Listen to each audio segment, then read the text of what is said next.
How to access the Westpac staff portal. Hi everyone, this is Alana from Create, Login and Delete. Let's jump right into the video. Westpac Banking Corporation, known simply as Westpac, is an Australian multinational banking and financial services company headquartered at Westpac Place in Sydney, New South Wales. Westpac is Australia's first bank with a range of innovative financial packages to support your personal, business and corporate banking needs.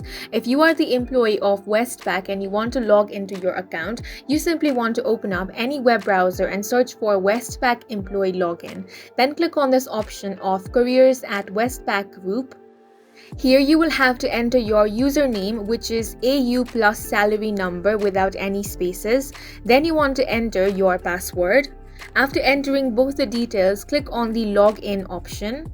If your credentials are correct, you will be logged into your account. In case you have forgotten your username, click on the option of Forgot Your Username. That's going to take you to this place. Here you will have to enter your email address, then click on the Validate option. If you have forgotten your password, click on the Forgot Your Password link. Then here you will have to enter your username. After that, enter your email address and click on the OK option to reset your password. And that's it for this video. If you have any questions or confusions, do leave them on the comment section. And don't forget to hit the like button and subscribe for more helpful tutorials.